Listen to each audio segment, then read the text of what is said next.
Good morning, good afternoon, and good evening, ladies and gentlemen. Welcome back to SATAL 2020. I'm your host, Moltar, and we are back on this wonderful Tuesday morning, afternoon, or evening for all of you.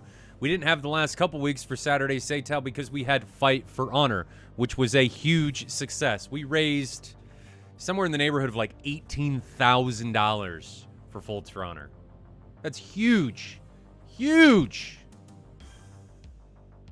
That was a huge commitment from the community to Folds for Honor for helping out an awesome charity. So I want to extend a heartfelt thank you to all of you guys for making this and that possible. So huge success there. It was a lot of fun. Sung Ho, or Ace from South Korea, won again like he did last year. So he's back-to-back champion, and he gets the opportunity to take on Falco, which is going to be, I can't wait to see that. I don't know what we're going to do about streaming. I'm pretty sure we're going to get the TAC views because it's in Flight Sim or X-Plane 11, so I'm not entirely sure how that's going to work. I think Mover and I are probably just going to do the TAC views, and we'll probably cast it, or Mover will do his thing with it. I don't know what's going to happen, but that's going to get set up here in the future. So Sung Ho is going to take on Falco, the AI, the military AI that took on the Air Force not too long ago and beat the ever-living snot out of them. So we'll have to see. Can't wait to see that. But today we are back with SATAL Gold League. TFS 81 taking on my squadron. It is going to be Sanaki taking on Mozdok. So a southwest to northeast fight. Mountains. So terrain is going to be a factor. From what I see from TFS 81, it looks like they're going to be 3 Hornets and a Tomcat. I don't know what my squadron's going to be. I think it's going to be all NATO. I don't think there's going to be any flankers. And we are on the A weapon restriction, so this is going to be Mark 60s and 120Cs. So I'm going to send you guys to the sponsor reel. No supercut yet this morning, so we're just going to do the channel one. Alpha Whiskey says it should be done after round 1, so we will see that shortly after all of that gets taken care of. But I'll see you guys back here in just a minute. When you get back, we'll be in the sim and underway here in round 1.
Welcome back, ladies and gentlemen. We are in the sim, sitting here at Mozdok with, I think this is TFS 81.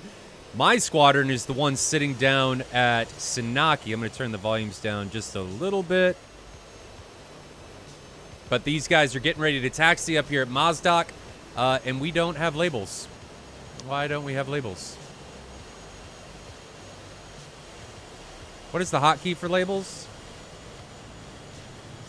Anybody know? Why don't I have labels?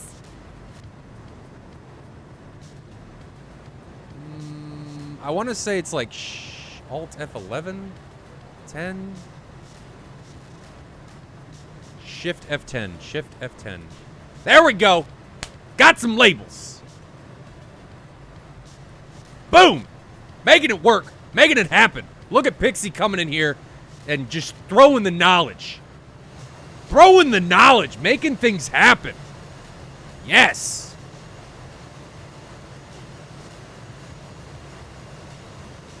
These guys are moving quite slowly. Slowly. Let's minimize that. Boop, boop. Anyway, taxiing, Seagull, now taxiing. Looks like we got the Tomcat sitting out there waiting already. That's going to be with Hero is the Tomcat. I don't know who the Rio is for him.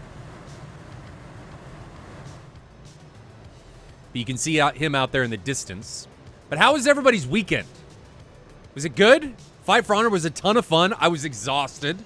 I was dead immediately following it. I had to go to my son's soccer game afterwards, and I felt like I was going to die. It was a lot of work. It was worth it. Don't get me wrong. It was totally worth it. But it was a ton of work. We got through 200 matches during Fight for Honor. So it was not a small undertaking. It was rather large. Did you get grilled by FBI because of all your questions? No. Mover did. After Saturday, he messaged me. He was like, dude, we got to chill it on the questions. I'm happy to answer things, but I just don't want to get in trouble because we were, you know how it goes. He doesn't want to, things happen. He didn't want to accidentally say something that would get him in trouble. So, makes total sense. Total sense. Rook here, finishing the taxi. Looks like we still got 60 FPS and we haven't dropped any frames, so that is good. But Rook is bringing up the tail end of the TFS 81 formation.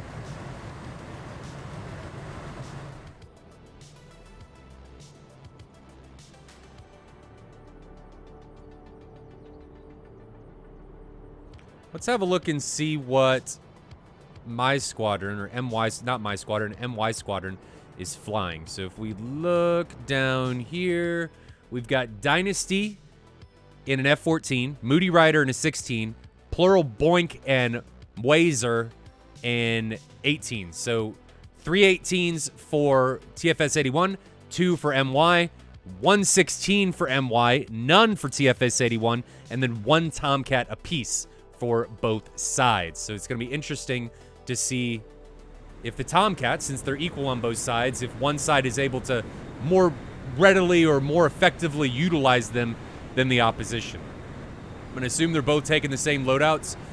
One may take AIM 7s, one may take 4 AIM 9s, but they're probably both going to take 4 Phoenixes. The Tomcats in this scenario are limited to 4 Phoenixes of any type in the A restriction. Most teams are going to take MK60s.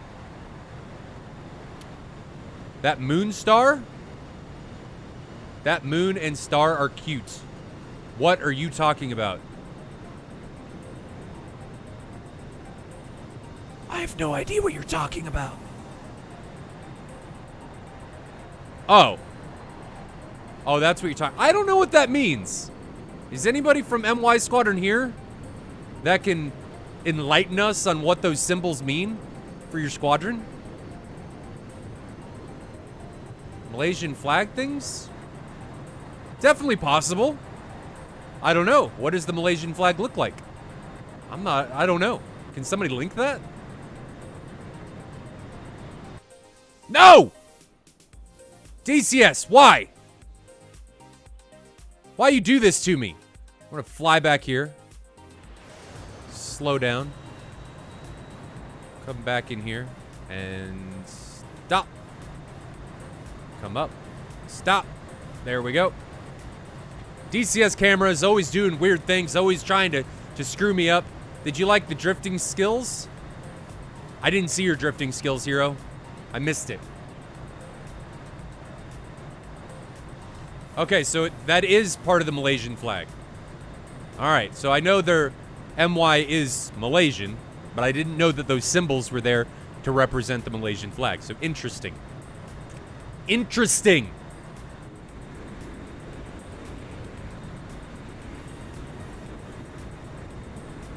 Jaster's on top of it. But how was everybody's weekend? Mine was great with the streaming and such. I didn't stream. Mover did. But unfortunately, the 3090 that I ordered from Office Depot hasn't shipped yet for reasons unknown. Looks like the Tomcat for my squadron has disconnected. Gonna have to reslot it. Yeah, he did reslot. Urutarman upgraded to the Warthog 2. Well, that's good.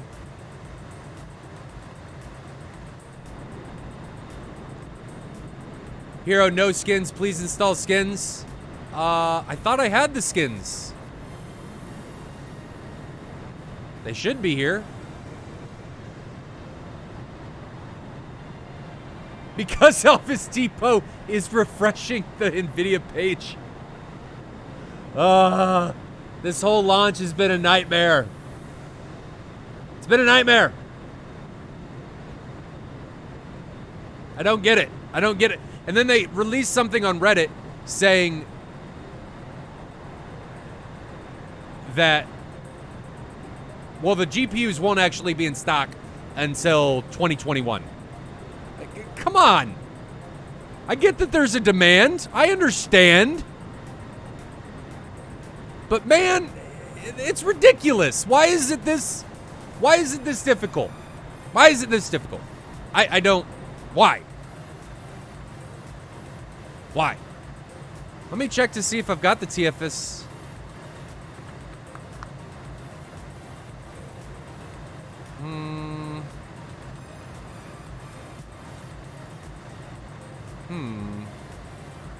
F-18. What are the TFS? Maybe I don't. I will have to try and grab them. Let me download them real quick. I thought I had them. Sorry, Hero. Oh, Rook's moving. Don't know where Rook's going. But they're doing something. Look at that tight turn radius. TFS 81. Download. All right, I'm downloading the TFS 81 liveries. Low Blow got his real sim FSSB, dude. There's nothing better in that genre. It is $1,000. So there's that. Different sticks have different. There's different ones that fit different categories. The best all-rounder is probably the Warthog for its price to value. You know, there's nothing that can beat it with its throttle than the T16000M. But in the $1,000 bracket, yeah, probably the real sim. These guys should be departing. I got departure at 22, so they should be departing here in about 3 minutes. Forgot his wallet at the gate? Well, he, like, moved. He went from the left to the right. I don't know why. Anybody know why he did that? Yeah, Pixie, they're really... Supply for virtually everything electronics-wise is rough. HOTAS especially. I mean, prices have increased substantially. Hugely over the past months. I mean, I think on eBay, the Warthog HOTAS is going for north of $700 or something. It's ridiculous.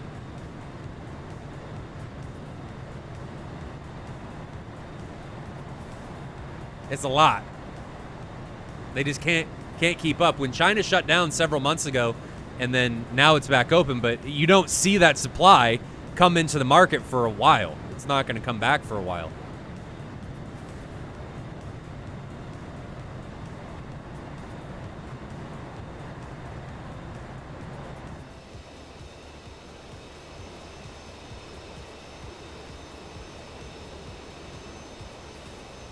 Yeah, 480 euros, but part of that is going to be VAT and shipping and stuff, but I like it. Pixie, how does your dog break your laptop? Can you enlighten us on how that happened? Space Case, yeah. If you got the whole HOTAS for 250 euros, that's pretty good. That's a pretty good deal.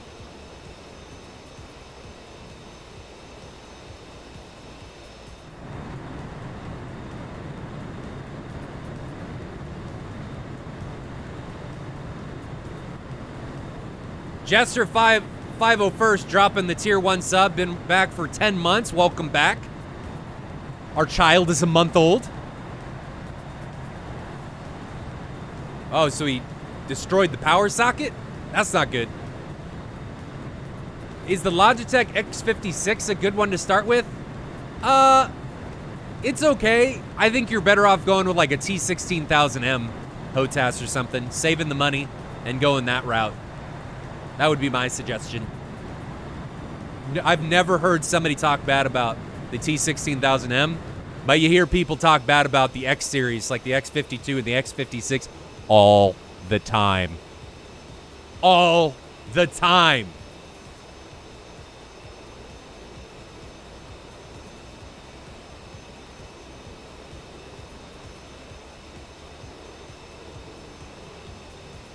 Should be departing anytime, anytime. Let's change up the music as we get into departure, and then we'll get going here.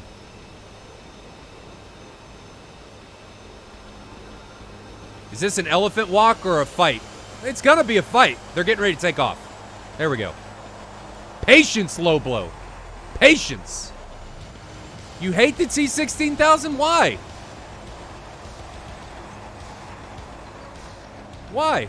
Oh, Dave, the Pro is solid. The Pro is good.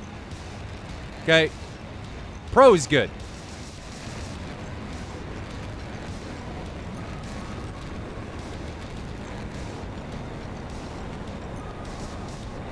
Don't worry there. I don't know why. What's I've never used one. I'm just regurgitating what I've heard. And what I've heard is that the normal 52 model and the 56 can be hit and miss.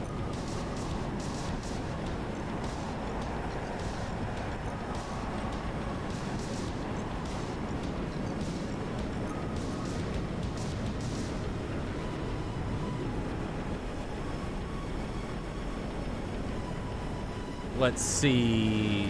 These guys are just ingressing in line formation. Not what I want.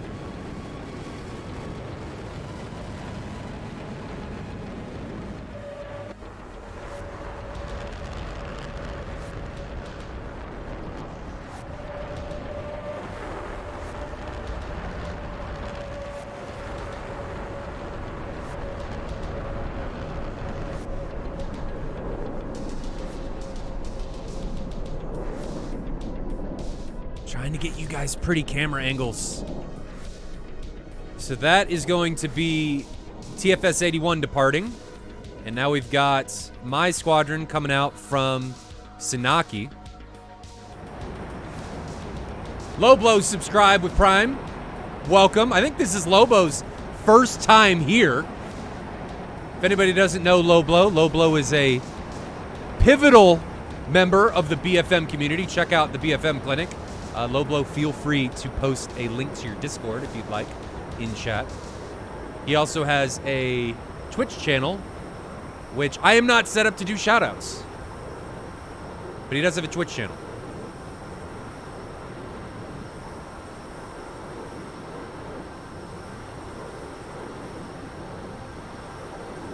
Interesting ingress formations coming from MY. So MY is already separating immediately after departure from Sinaki. Their 18s are already 7 miles apart. So if we go check out their 18s. So here's Wazer, and out there I think is plural Boink. They're already significantly distanced. Interesting. Interesting. Are they going to stay about 8 miles? I really wouldn't want to see them any further apart. Really would not want to see them any further apart. Getting further apart makes it much more difficult to mutually support one another. This is about ideal. makes it a little bit more difficult for incoming threats to dual sort. You can provide mutual support with angles. There's just a lot of options you have. You get closer together, you get further apart, things start to diminish. Centered line getting jettisoned from Wazer. He does not have wing tanks.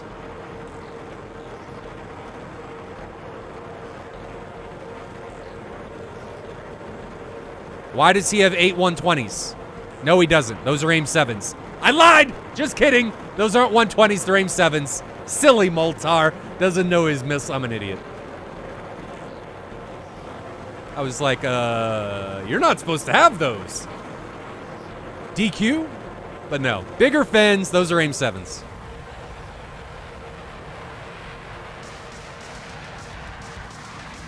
So how far apart are these air bases?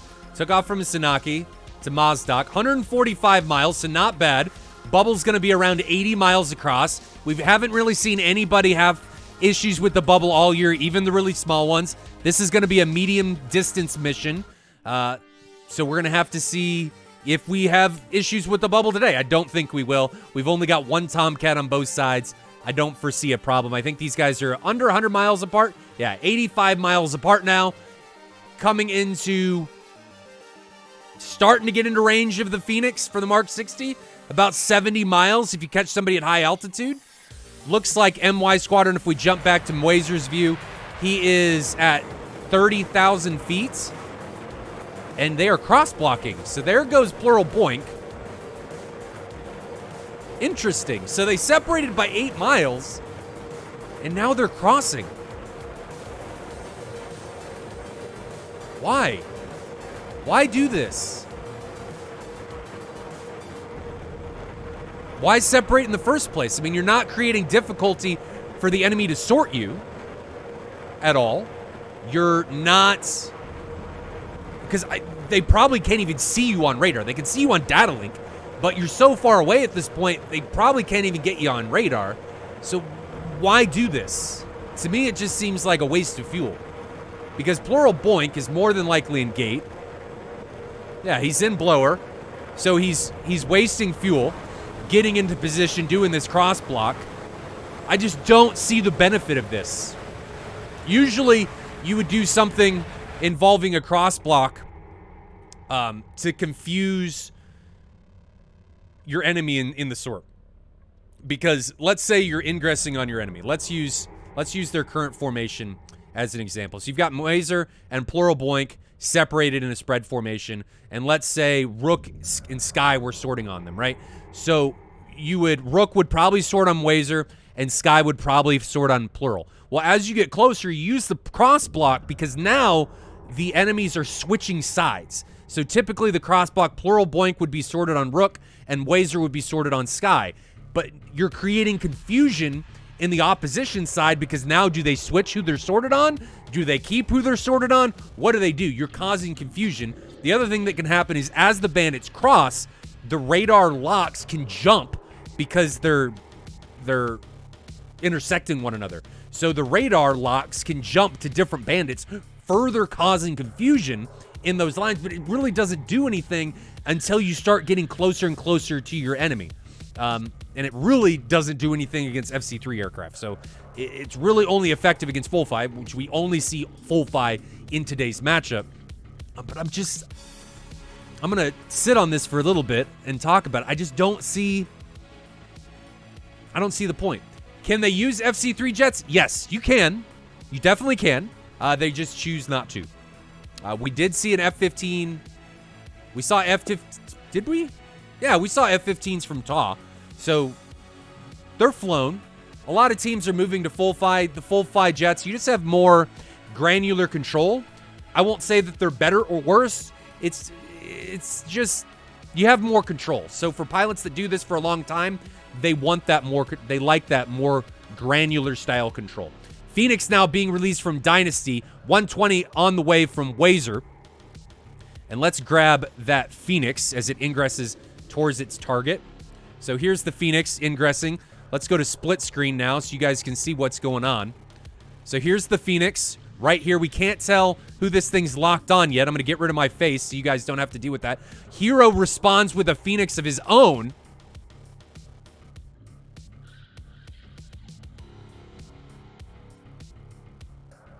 And they are passing now. You could see that Phoenix go by. The one from Hero was still under power. The one from, who is that launched that? Dynasty is not, but Dynasty's is still at 1,700 knots. The one from Hero is at 2,100 knots. All right, we need to grab that one too. So here's the one launched from Hero, ingressing at a hot contact. The one from Hero is going to pose a problem for whoever that is out there at a distance. The one launched from Dynasty, ingressing onto the TFS-81 guys, is having its claim to fame seizure.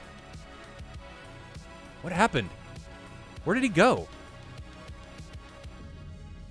Ninja Squirrels claim another Phoenix. But where did that contact go?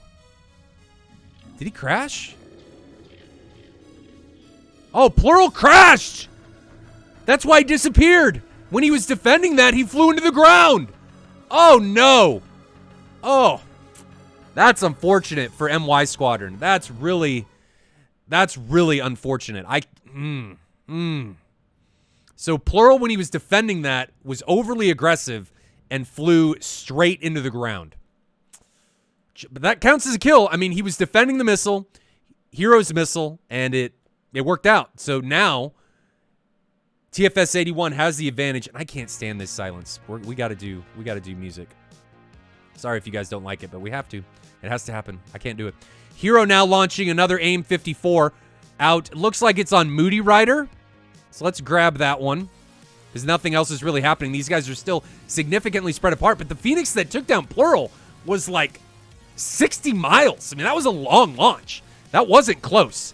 Going back to split screen so you guys can see where this is at. Here's the AIM-54 launched by Hero. It's no longer supported. There's the AIM-54. We just saw it on the right side of the Phoenix heading towards Seagull, but Seagull is already cold.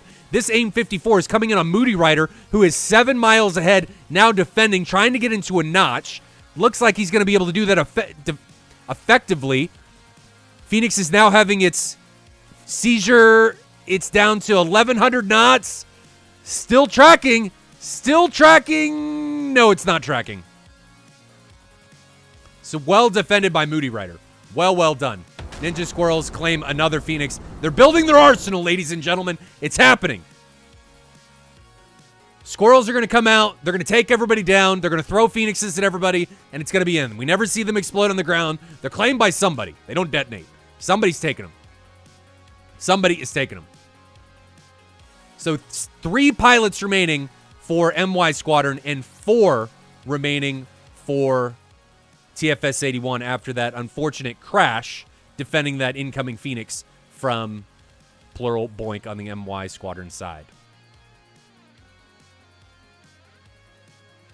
But everybody's being really passive here. Nothing's going. Another Phoenix launched by Hero. Where is it? Where is it? There it goes.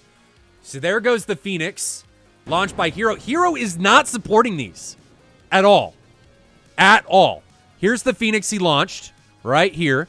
And it's going into a gaggle of defending MY Squadron aircraft and pilots. Dynasty responds with a Phoenix of his own. Can't tell who that one's on. This one, the Mark 40. Why is that a Mark 47? Oh, it's a C variant. It's a Charlie variant. Okay, that makes sense. So Charlie variants have the better seeker, but they don't have the motor burn time like the Mark 60. So the Mark 60 is going to be able to out-energy the Charlie, but Charlie's got a better seeker. But in this case, it doesn't seem to matter. We can check on it. It's not tracking. It is not tracking. And the MK-60, meanwhile, that Dynasty launched at Hero, is kind of tracking 1,200 knots. Still tracking, bleeding all of its remaining energy. So we can see the Hero defending here. Let's see. There's the Phoenix right there. So Hero's defending. The Phoenix is totally out of energy. It's not going to be able to turn. And I think it actually lost track. So Phoenix, you know, you get on them early. You defend a little bit. They don't have the energy to stay with you. They can't do anything. And they're pretty easily defended. So Seagull now. Seagull is trying to be the one-man army, and he's coming in here against Moody Rider. Moody Rider has put out a 120.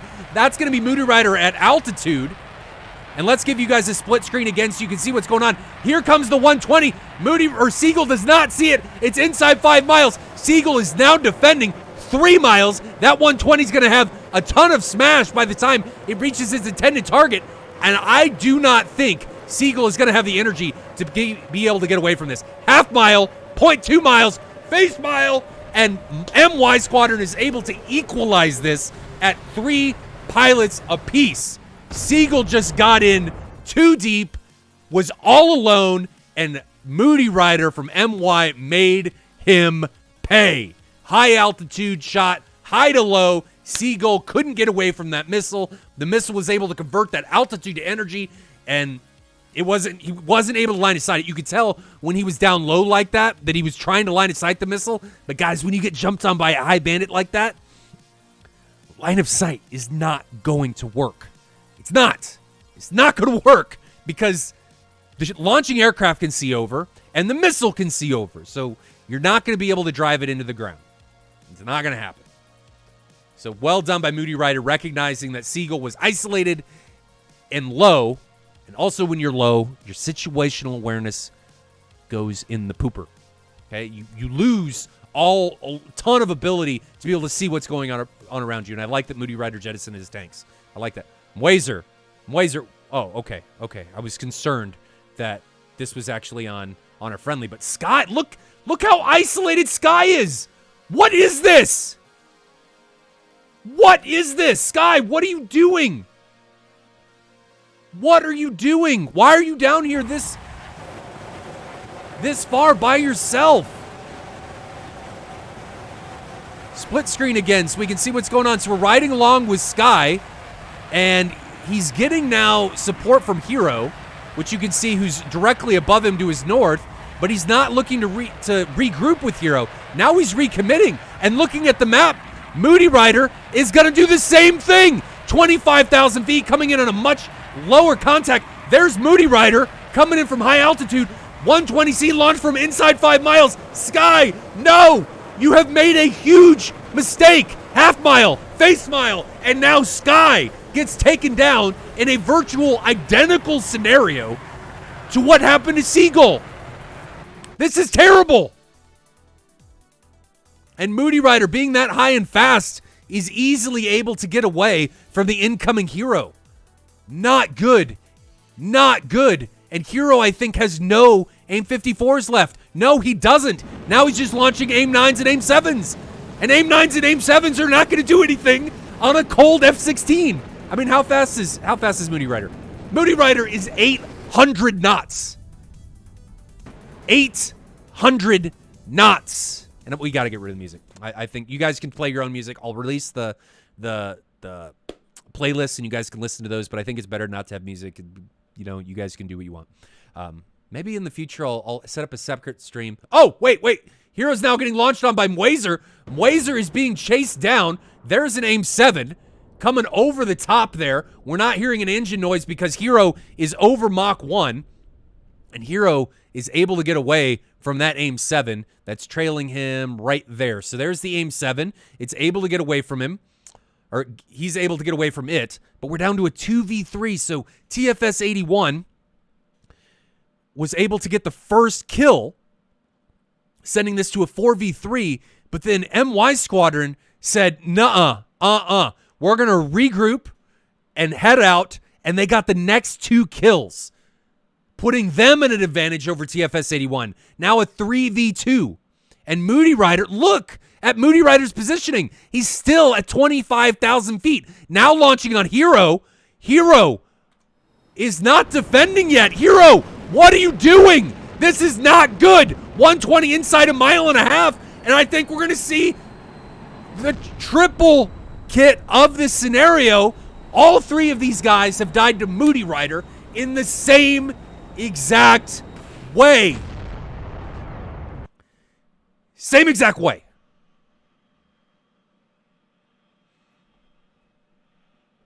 High to low shots coming in here, and they're just not good. Not good at all. And now Rook is all by himself in an F-18, being chased by an 18, 14, and 16 Wazer, Dynasty, and Moody Rider for the MY Squadron side. TFS 81 is all by himself. Let's check out and see what TFS 81 has for weapons. I don't know that he has enough AIM-9s. I don't know that he took enough. I mean, he's got 6. I don't think that's going to be enough.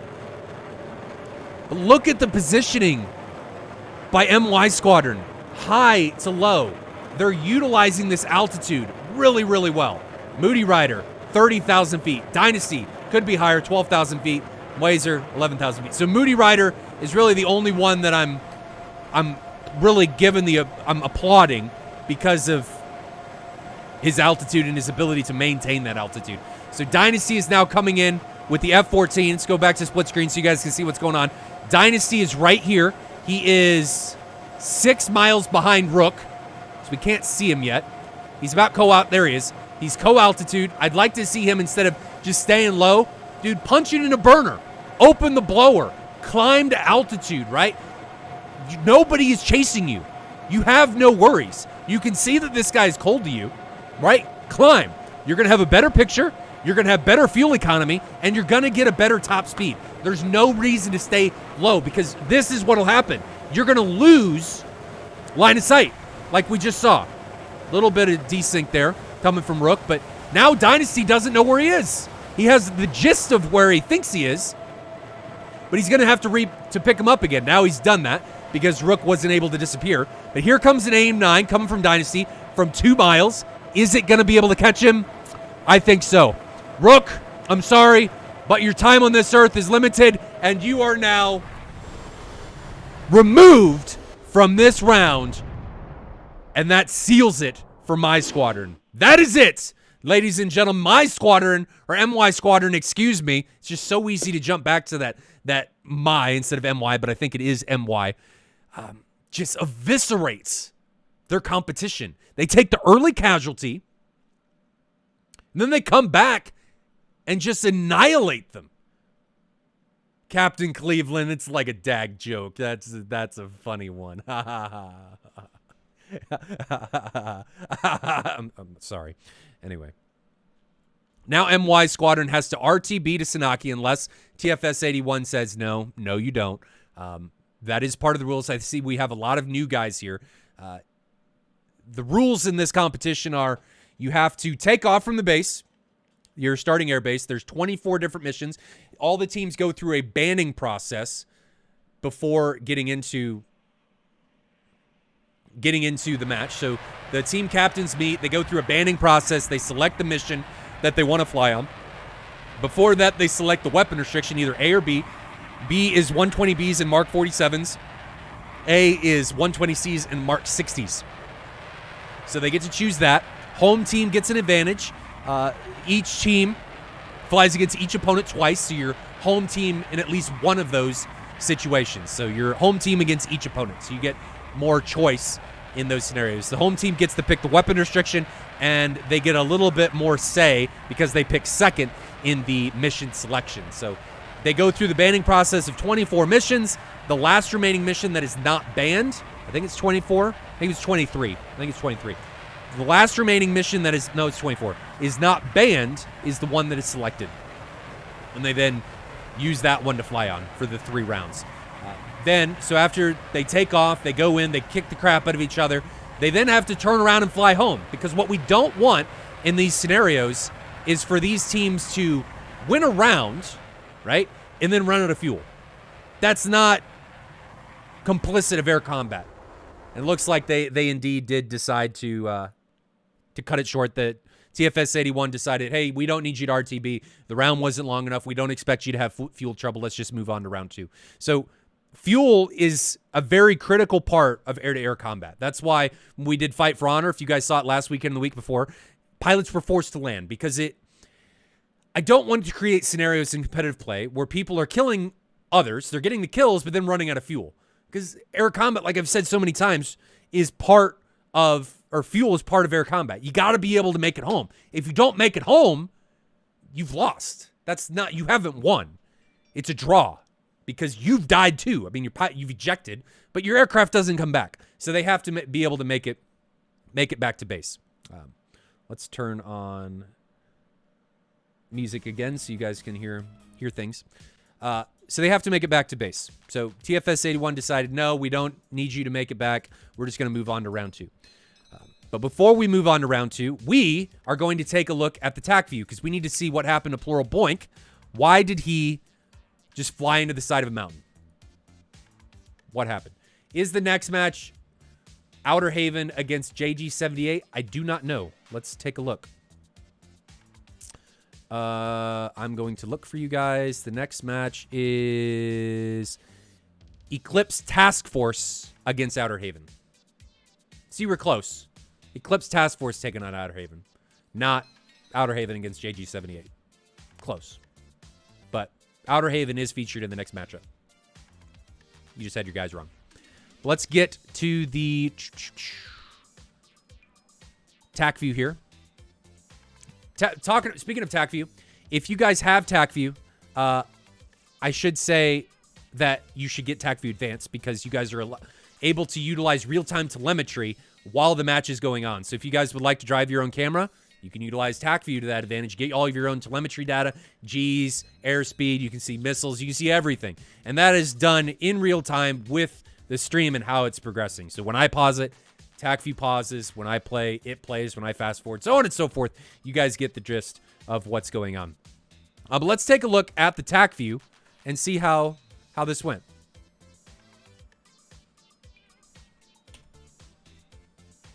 Yeah. Yeah.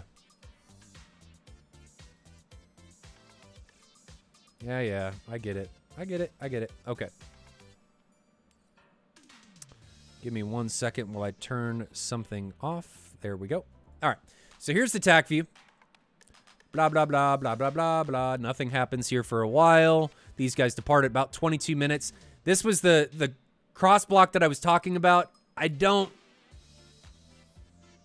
understand this, but maybe there's a reason. I mean, they keep crossing, but that just seems like a waste of fuel.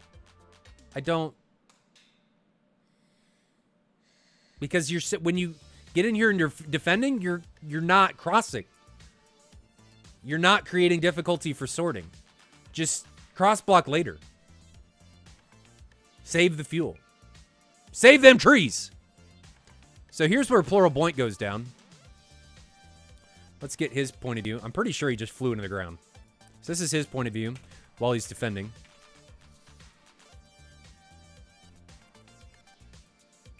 Could they not see each other?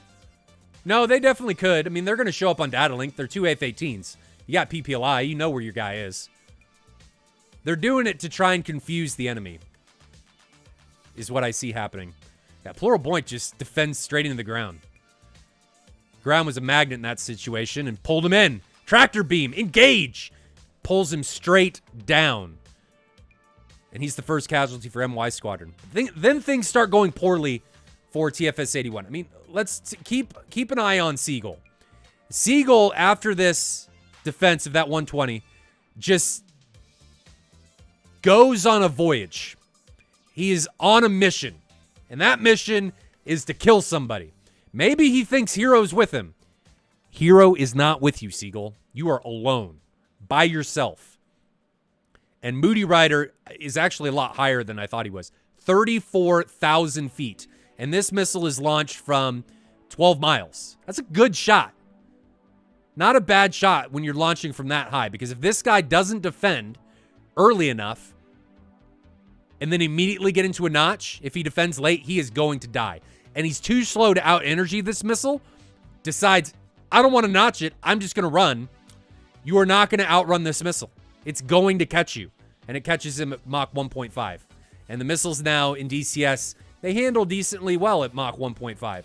And he dies. If he was faster in that situation, he would have been able to get away from that missile. If he was faster, he would have been able to out-energy it. But when you're ingressing against somebody at 0.8 Mach or 0.7 Mach, you're going to have a bad time. You're going to have a good time if you're able to notch, right? Good time if you're going to notch. Bad time if you're just going to try and out-energy the missile. Because you yourself don't have the energy to make that happen. The missile is faster than you, and you're not going to be able to impart enough deflection and enough distance in these turns to be able to force that missile to bleed enough energy. This is not going to happen. So when you're that slow, you have to realize it.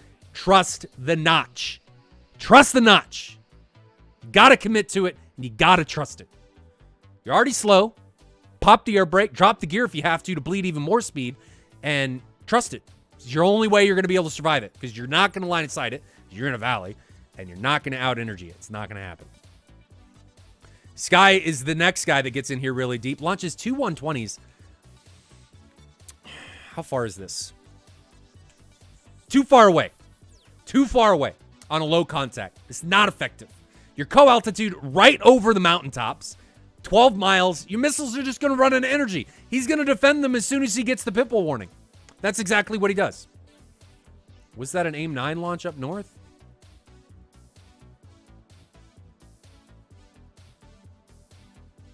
I don't see one.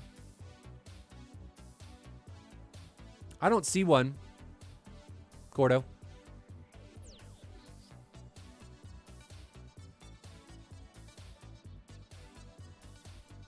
But this is just too far. He's not high enough. He's at 0.7 Mach, ladies and gentlemen. If you're going to do this, you got to be higher and you got to be faster. I mean, Moody Rider was high. He could have made his situation even better if he was faster. He's at 0.8 Mach. Ingress at that altitude, you should be at like Mach 1.2 because you don't want to get caught high and slow. It's a place you don't want to be, right? You don't want to be there.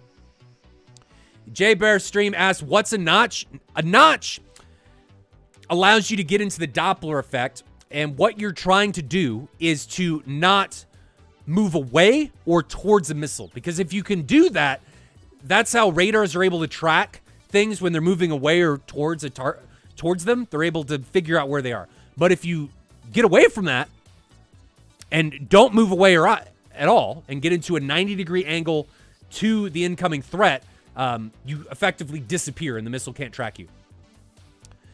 So after Sky launches these 120s, he egresses a little bit. He's not very fast. He's not very high. And then decides to recommit. The recommit here, I think, is what gets him killed. So when he's committing, right here, you can see, if we jump to his view, we can see that he is perpendicular to the ground. He's in a 90-degree turn, full bank, and when you're banked like this, your RWR does not work. Because your RWR, for anybody that doesn't know, it's like a cone that surrounds your aircraft, okay? It goes out and around on the sides. It doesn't go above. It doesn't go below, how the RWRs for the NATO jets are set up. If you look at the A-10, the reason it can detect things below, it's got a missile warning system that's able to detect heat plumes from launches. That's what you're actually getting. That's what the missile warning system detects, is a heat plume from a launched missile. So it's way more effective in DCS than I think it would be in real life, but it's able to detect that stuff. So if we go back, we're looking right now at Sky's turn. So he's in a bank turn. Moody Rider sees him, but since he's in a bank turn, and since the thing that I just said applies, where his RWR is around his aircraft and not on his lift vector or below it, on top or below his aircraft, he doesn't get the RWR. He doesn't know that Moody Rider is there looking at him. It's blank. He thinks, oh, nobody sees me. So it's really important in these scenarios, roll level, ladies and gentlemen, because rolling level is going to allow you to see Moody Rider. So roll level periodically to see if somebody's there. So he's in a bank turn, still in a bank turn. 120 is now launched. How close are we here? 6 miles at Mach 1.1 for Moody Rider. 25,000 feet against 9,000 feet. This is a bad place to be. This is a very bad place to be. If I hit play here, you're going to see that the missile has a lot of energy by the time it reaches Sky. Sky's other mistake. Don't defend towards your threat. Don't do this. He's defending towards the missile. Maybe he's trying to get into a notch. Maybe. But you could have done a notch turning right. And it's a shorter turn going right than it is left. because of the angle that the missile's coming in. He turns in towards his threat. One, he can't see his threat, so he's putting himself at a huge disadvantage there if Moody Rider continues in, because now he's closing the distance, making it easier on Moody Rider as long as he doesn't see him. And two, he's making defending this missile even more difficult, because he's this long turn here. He's not going to be able to get into the notch effectively. And he's closing the distance with the missile, allowing the missile to maintain its energy better. So missile Mach 3.5, he doesn't get into the notch effectively. Almost there, and gets pulverized. He's almost to it.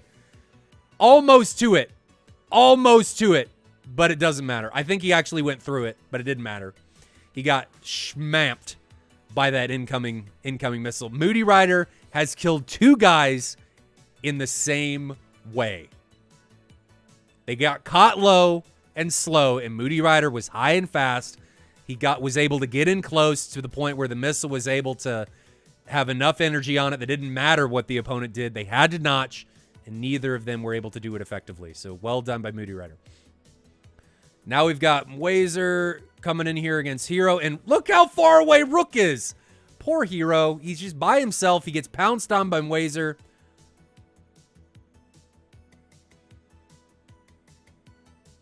And he can't do anything. Well done by Rook, though. I will say that he does well on pushing Wazer and Dynasty away. I got to give him credit for that. Got to give him credit for that. And then he regroups with Hero. But Hero, why? Why do this?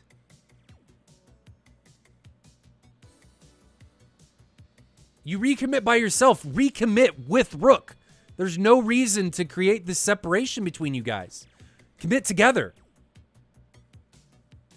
And I think here's another scenario of the 120 coming in, and they just don't notch effectively. I think they're too high to notch effectively. Let's have a look.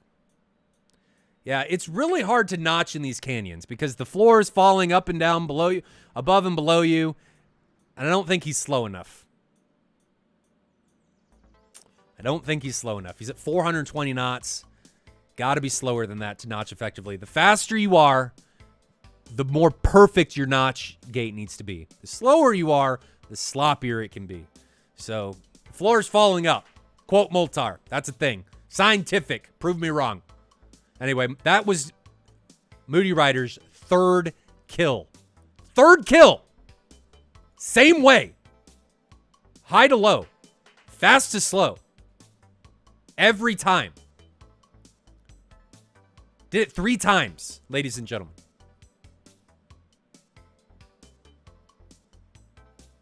Three times.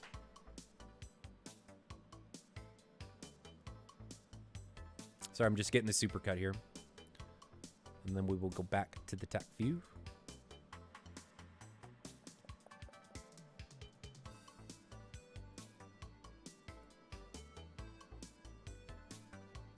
Okay. Anyway, back to the tech view. So now it's just Rook by himself. The only thing that I can think of for MY Squadron to do here is climb. I said that during the cast. Just climb. Give yourself the advantage that you need. Climb, climb, climb.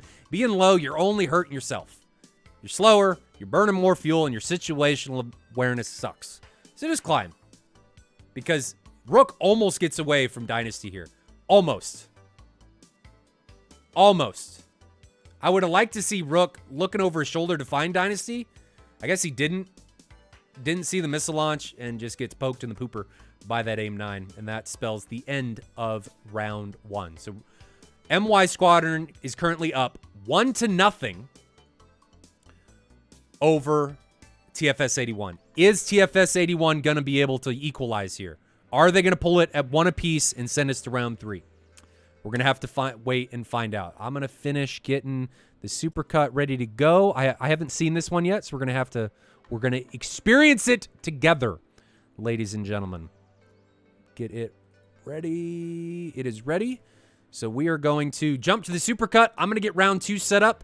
And when you guys get back, we will be on the airfield at Mozdok with MY Squadron as they depart for round 2.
Alpha Whiskey just continues to do the thing. So good. So good. He hasn't completely finished it because he's got to add the sponsor stuff and the match stuff, but man, interesting choice of music. I think it worked well. I think it did rather well. I can't complain at all. I liked it. I liked it a lot. So we're just waiting for, I'm having to fast forward here a little bit, so I'm just waiting for everything to catch up. There we go. Now I gotta spool this down.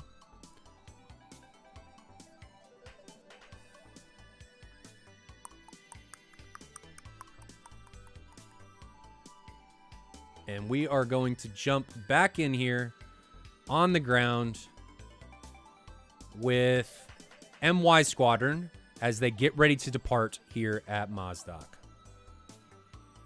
Here we go.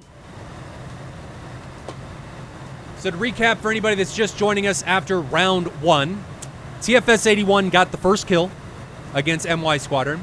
MY Squadron was put on the back foot for a little bit. Then Seagull decides, and it was Plural Boink running into the ground against an AIM-54.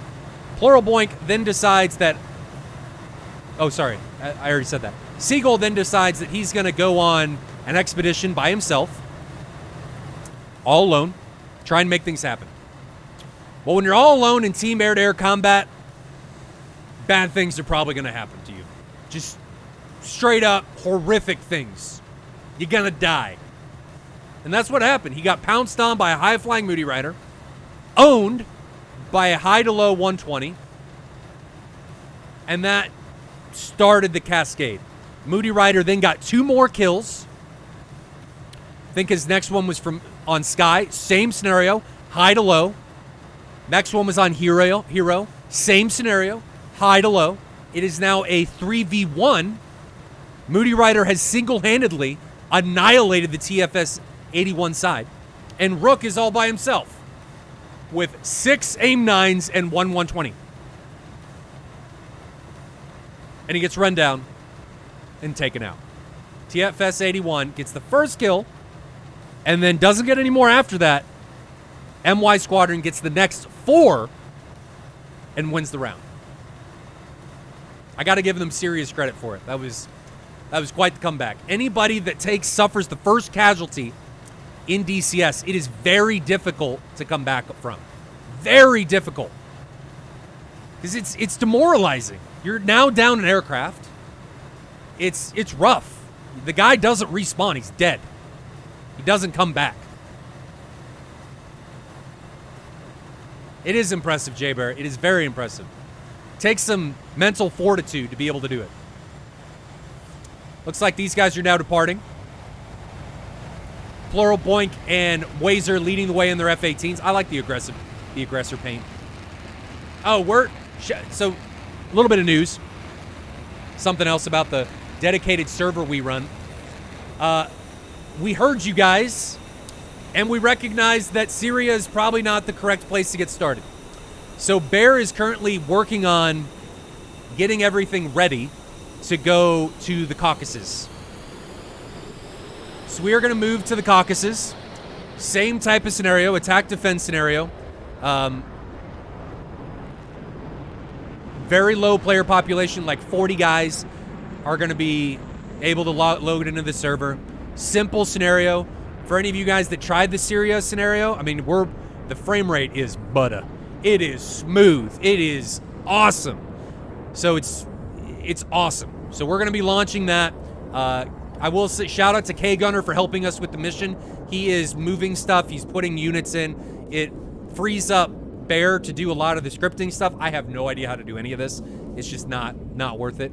I know a lot of you guys would have liked to see and for us to stay on Syria, but I think the important thing here is to foster a populated server, get the foundation there, and then provide the avenues to be able to move to other maps. So we want to go to Caucasus for that reason. I'm kind of tired of Caucasus, but I recognize from server ownership and from being a server admin in the past in Arma, you got to do what the players want. You got to do what the player population wants. And I think that's a big part of what a lot of the server admins, and I'm not going to say names here, in DCS have a tendency to forget that the scenario is not about what you want, right? It's about what the players want. And if you only do what you want, you're going to fly on the server by yourself. Nobody's going to join. So it's really important to create an atmosphere where the players want to play. And I think that's in Caucasus. Most people have Caucasus. And then once we get a foundation there, we will move to Syria. So for anybody that doesn't know about the server, DCS World Events has a Syria server. We're migrating to Caucasus. The cool things about the server is it runs like absolute butter. It is smooth. Like when I was playing, man, at 1440p, flying around in Syria, which is a heavy server. Like it's Syria's rough on client or on people playing. 120 FPS virtually everywhere. Airfields like 90 FPS. Everyone I've talked to says it's phenomenal. 40 people hardly seems worth it? What do you mean? What does that mean? 40 people is plenty worth it. You guys can go play on 60-man servers, but you're going to have lag issues because DCS doesn't support that very well, and it turns into a chaotic mess. We want to provide a smooth sailing experience for everybody. We're going to start at 40. We may raise it, we may lower it, but we want to provide the best player experience that we can. And to do that, you got to be conscious of the player numbers. And 20, in all honesty, is more than enough in most scenarios. More than enough. Especially getting the server started. Because it's not going to be... I think it's plenty. And if it gets really populated and we want to raise it and see how it goes, 45, 50, we can do that, but we don't want to just go 50 and balls to the wall and then the server run like ass. Because nobody wants that. So we are moving to Caucasus. That is happening, so be watching for that. It should be happening fairly soon because it's not a hard transition to make once the foundation is there. The scripts are there. We run a thing called Skynet or something like it, Rednet and BlueNet. So there's no SAM defenses. It's all done by a script, a very, very efficient script, where if you enter the bubble and you're the opposition going into an enemy airfield, it's going to warn you that you have 5 miles to turn around. If you don't, you blow up. It greatly increases server performance. It entirely removes the ability of the enemy to be able to camp your spawn locations. So it's just a lot better experience for everybody. Better player performance, and you don't have to feel like you're going to get into an engagement as soon as you take off. It's Open Conflict did it years ago. It's what we've decided to do now. We're also able to ban and restrict weapons. Like the Tomcats are only going to be able to take 4 Phoenixes. The other aircraft are going to be restricted to 6 120s. It's going to be a lot around SATAL. The AIM-9X is going to be allowed, but there's just things that we can do to create and foster a better player experience. What about programming a cruise missile? For what?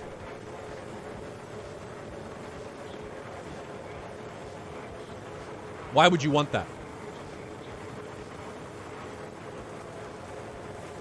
Base harassment? We don't really want base harassment. That's not the focus of the server.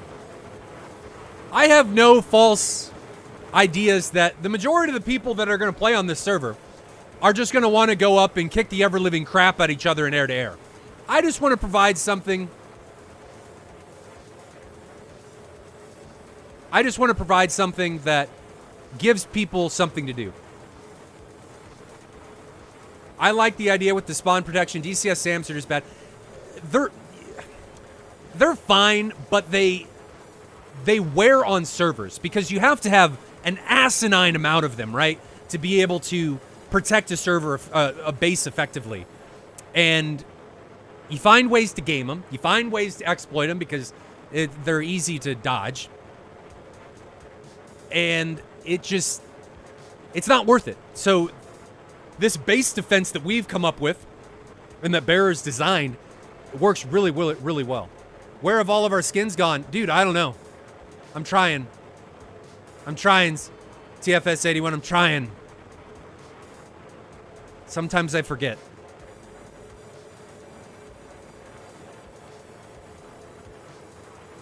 You do have to evade them. Something else that's going to happen. Ooh, these guys are launching.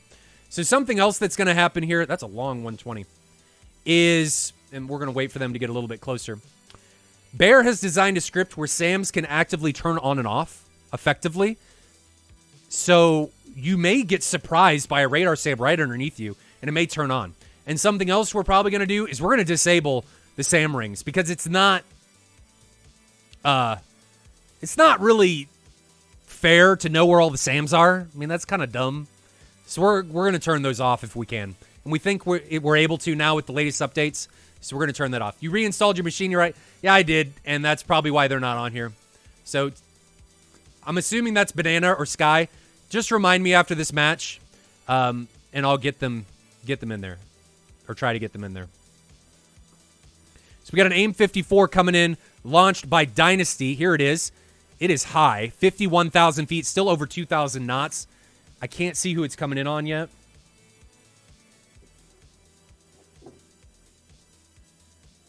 Sorry, I'm requesting food from my wife.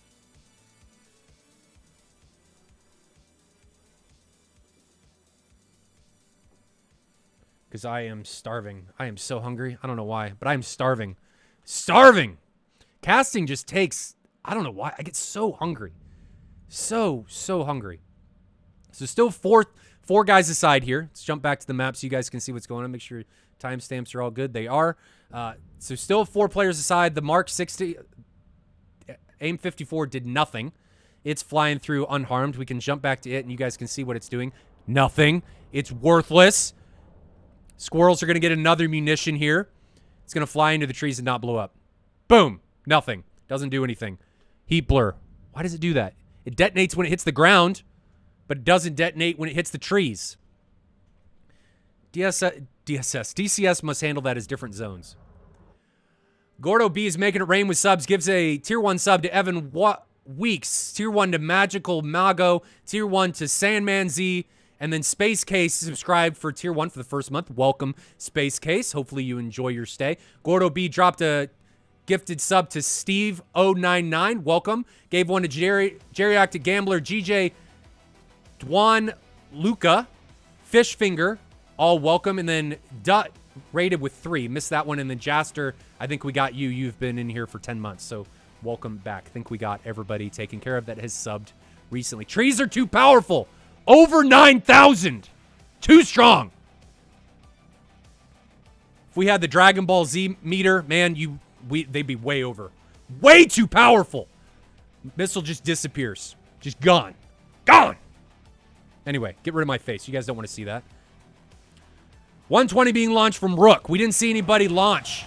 So there goes the 120. It's from Rook. That is a decent shot. Go to split screen so you guys can see it.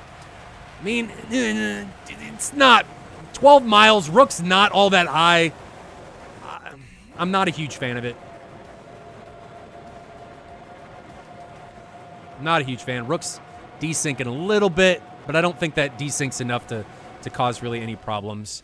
And you can see how fast those missiles run out of energy. Here's the 120 that Rook launched. It's already down to 700 knots. Oku's not. We can see Oku. He's not worried about it.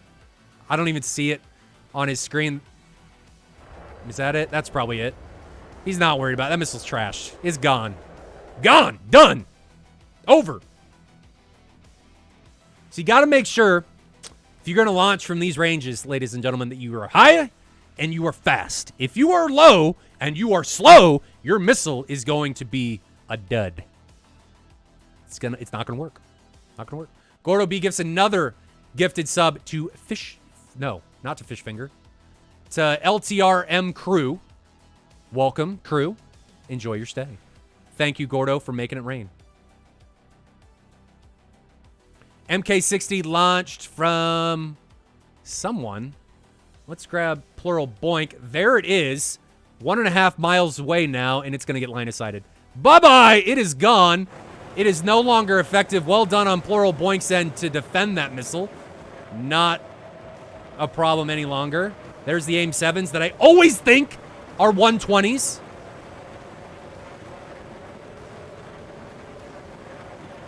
May want to look into a glucose tolerance. Does that mean I have diabetes? Diabetes? It's not that I'm hungry all the time. It's mainly when I cast, I get really hungry.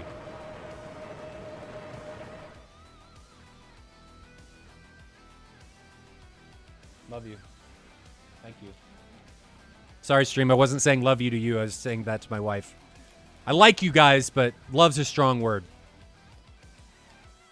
So I'm going to eat this real quick. We're going to stick on the map for a little bit. Oh, we're going to ride along with that Mark 60. Oh.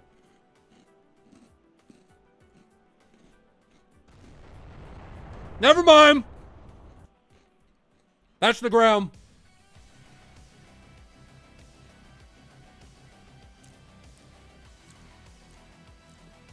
Nature Valley Bar. Does the body good.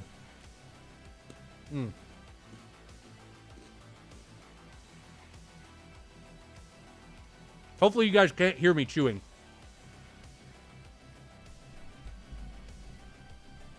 Let me move I moved the mic away so you can't hear me.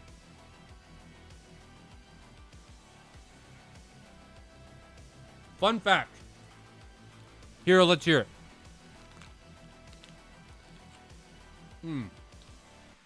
So good. So good. What should I have for lunch? What do you guys think? I had egg biscuits this morning.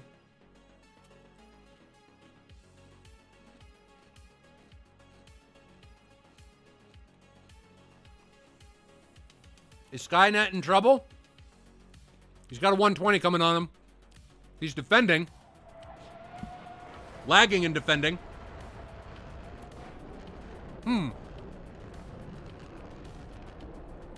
Interesting defense.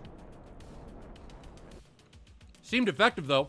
What's up with all these AIM-9s? Rook, do you have 6 AIM-9s? Well, you did.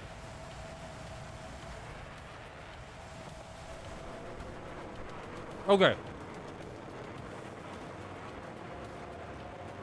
We're back. I stuffed my face. I got another one that I'll eat here in a minute. But we got through this. Okay. Let me regroup and think about what's going on. The disabled Cobra technique? I have no problems with disabled. I personally am disabled. That's why I'm able to laugh at myself. AIM-54 now coming in on Dynasty. Dynasty, you've got to defend that. Oh, no, you are high. This is problem. Where is it? There it is. Is it going to run out of energy? It's still closing. 1.2 miles. Under a mile. Still chasing him. He's doing a good job of bleeding that thing out of energy, though. Well done. He got caught high. Was in a bit of a pickle. Not able to get down to notch altitude.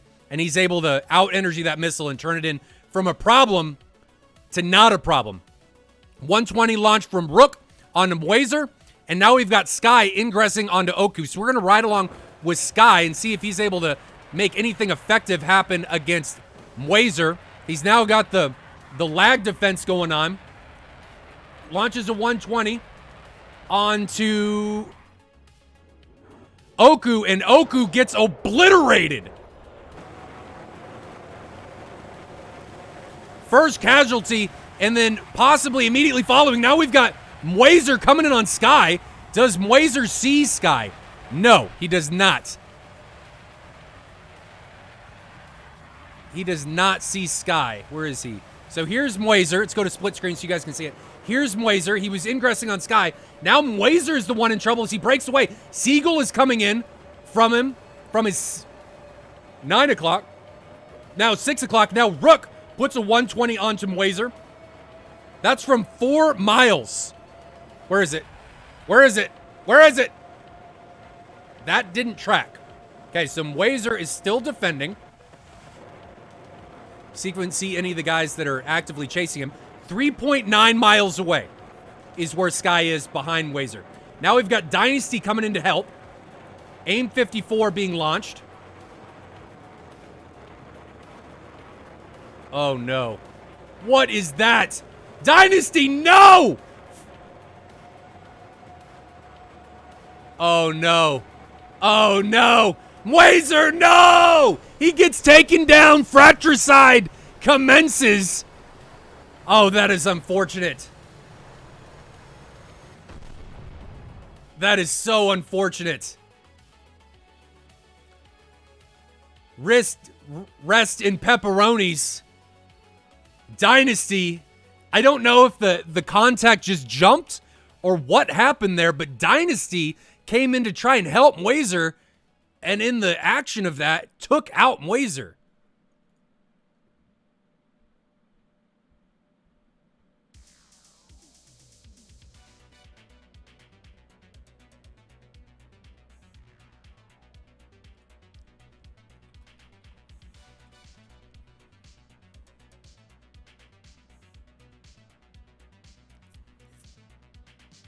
Sorry, guys. Trying to get my ground here. 120 now being launched by Sky onto Dynasty. Dynasty was AIM 9? Guys, just don't even shoot. Like, that AIM 9 was from 8 miles. Just don't. It's not worth it. Oh, Sky! Sky, no! Sky! Oh, he got away from it. I thought he was death. No, face? No, the face is here. It's right here. I'm right here. I just turned it off in the fight. You guys don't need to see my face in the fight. Come on. Fight more important than Moltar's face. Dynasty now head on with Sky. So we're riding along with Sky. Dynasty.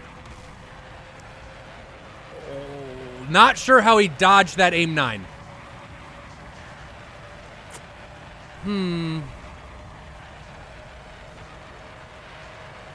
Dynasty does a good job of defending that 120. But I don't think he's going to dodge that one. Yes, he is. I got really excited. Guns? No. So Dynasty is still up. And we actually missed Plural getting taken down. So Dynasty is the last remaining contact here, merged with Sky. AIM 9 now from Dynasty. Not going to track. Too far off aspect. More lag defense coming from Sky. Lag, desync, desynced. Dynasty doesn't know what to do. He's now given up on this merge. Flaring just in case. He's broken away. Sky is now recommitting onto Dynasty 6. AIM 9 coming from Dynasty. And Dynasty's gonna die. Dynasty, no! No!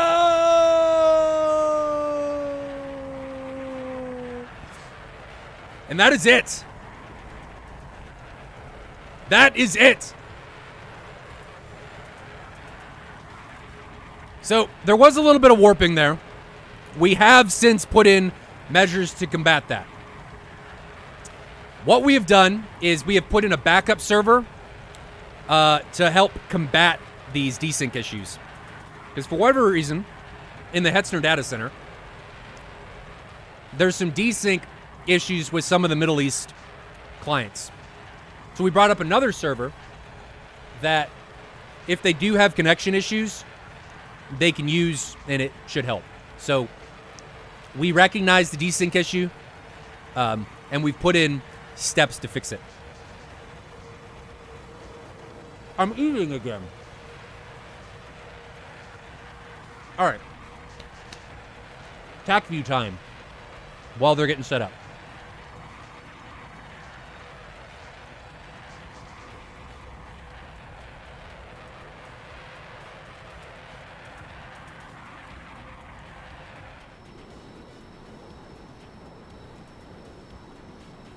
Tech view, tech view. That match was a little bit more one-sided, if you will. That was, I'm assuming, how TFS 81 wanted round one to go.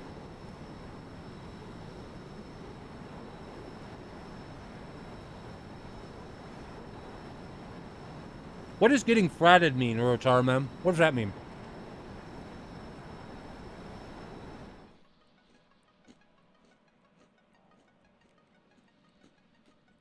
All right. So we're riding along with the F-14. Uh-oh. And now we're going into attack view. These guys take off at 14 minutes. Nothing happens for a while. What is this?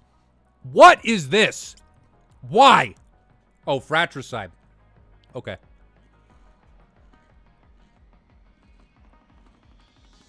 I'm going to sit here and stare at this for a minute. How far is this? 42 miles.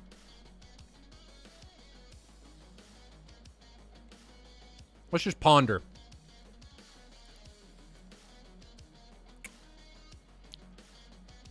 Against a pilot that knows what they're doing.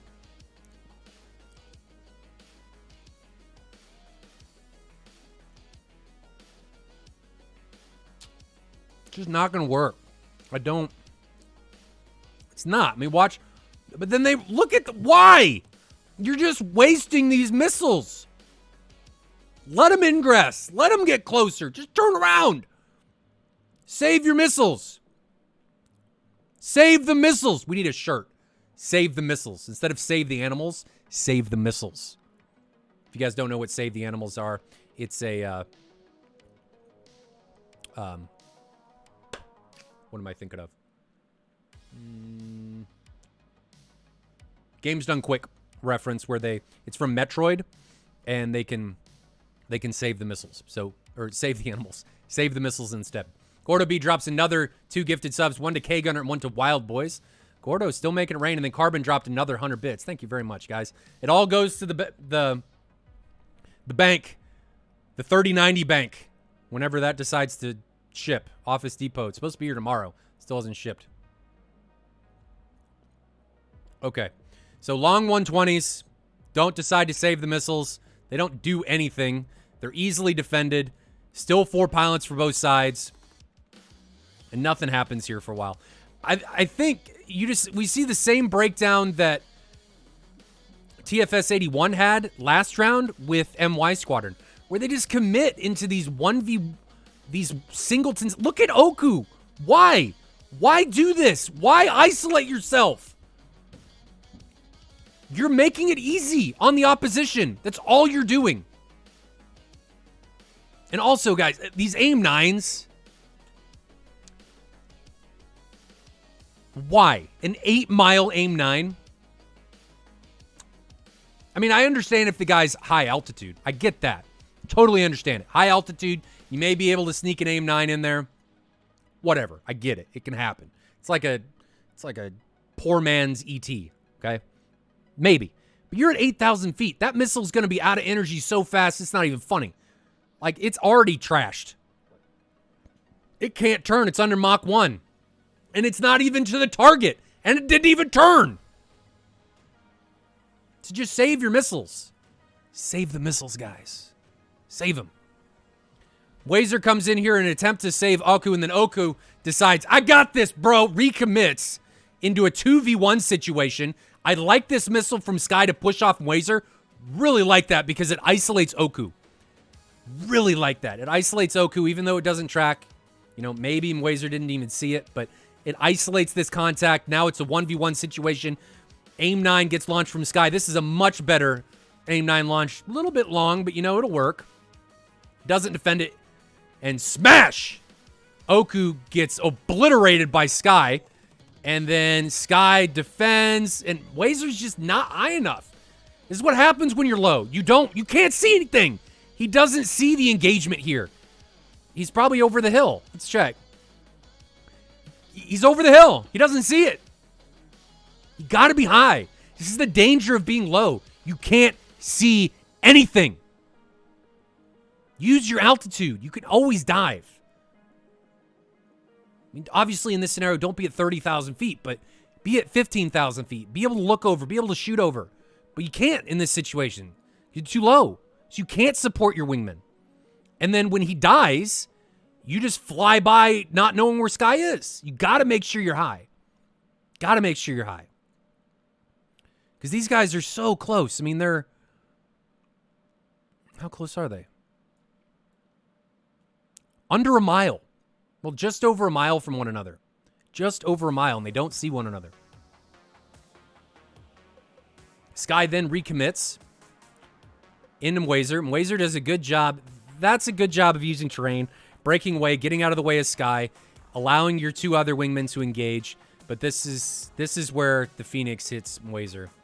And it desyncs a little bit here in the track. We saw it, in the attack feed. We saw it in the track where Mwazer gets smashed by that Phoenix. Wham! Gone! He's dead. So now we're down to a 2v1. 120 launched by Sky onto Dynasty. Gets line of sighted. This missile, Sky does a good job of line of sighting that came from Plural Boink. And then he commits into a 2v1. But lags the crap out of those missiles. Desync defense for the win! Way to go. What is that?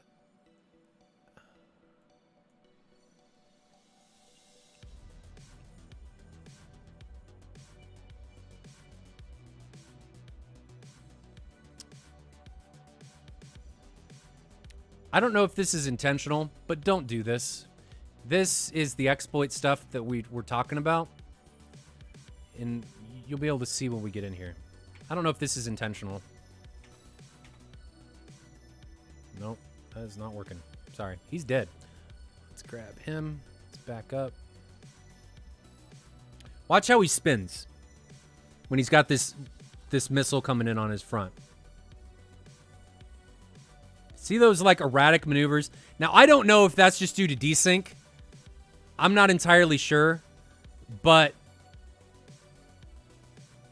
I don't know what's causing that.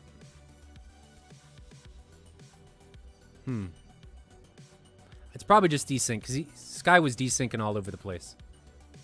So I'm going to call that desync. I won't call that an exploit. We'll call that desync.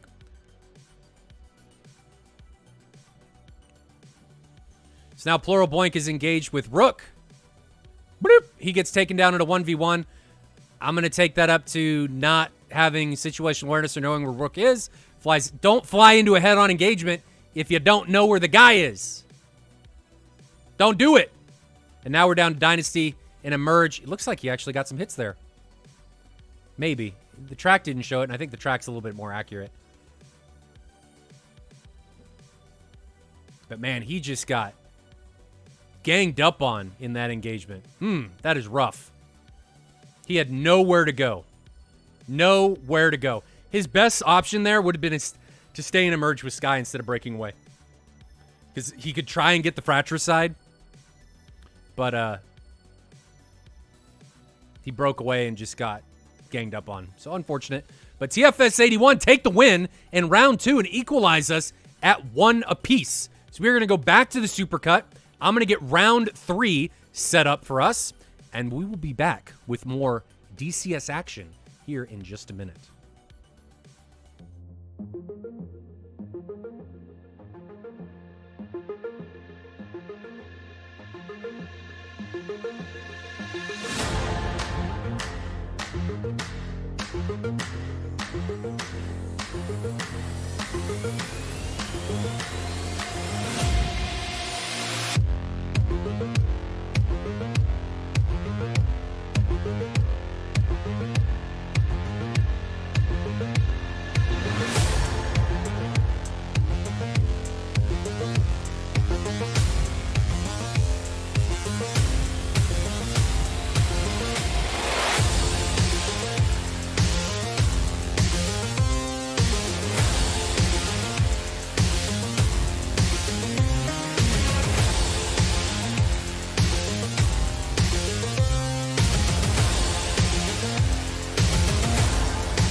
We're still fast forward. Just a few more minutes to go, and we will be ready to rock and roll. Here we go. Pause, you dummy. Never want to overshoot, 'cause you can't backtrack. You can't rewind in a track. It's not fun. Then you have to go do everything again. Don't do it. It's not good. Wonder why one of my clients on the map, the mouse is like all jittery. Does anybody know why that is? The mouse gets really jittery. Like if I show you here, see how the mouse is jittery? But if I go over to the other client, which I'll show you here in just a second, after I delete all this, turn stuff off. If we go over to the other client, my mouse is nice and smooth. I wonder why that is. And it used to be smooth on this client. It only happens when DCS is the active window when I click in it. If I click out of it, my mouse is really smooth. It's something to do with DCS. And this particular client of DCS, because I run more than one while I'm streaming, it used to work fine. And then all of a sudden one day it's like, hey, you, screw you. And then it started doing this. And I don't know why it does it. It doesn't stop. It does it every time. Every time. No idea why. You can see it. You can see it like being all jittery. See it? My mouse is like, yeah, I don't know what to do. I'm hopped up on caffeine. And it just freaks out. So these guys already look like they're departing. Boop. So let's hit play. Get this show on the road. This is round 3, the all-decisive, important matchup to win, or round to win this matchup. Who's going to take it? TFS 81 or MY Squadron? Here we go.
right.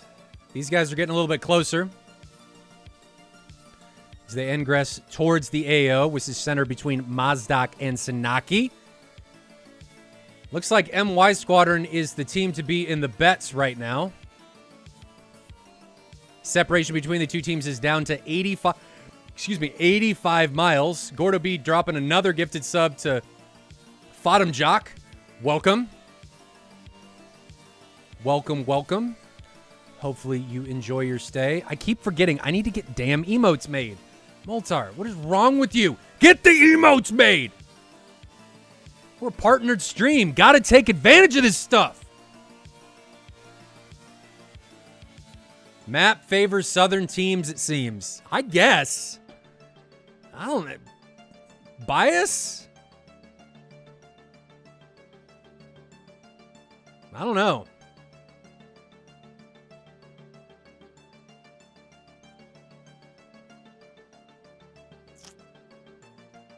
I can't chalk it up to bias. I think it's just how they fly.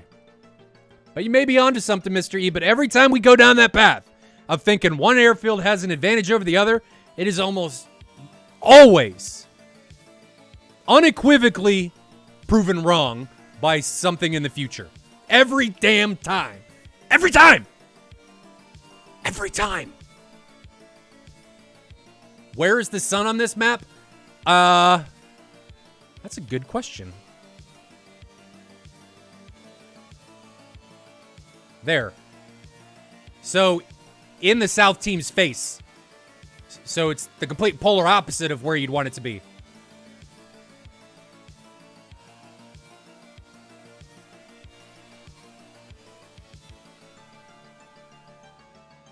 So the sun is an advantage for TFS 81 at this point. Being able to run and the other guys shooting into the sun. Separation between the two teams is down to 45 miles. First Phoenixes are probably going to be coming off and launched here soon. 120s. Why? Why? We'll ride along with this one. Where are you going? It's like Superman. Up, up, and away. 65,000 feet and climbing. Is it tracking?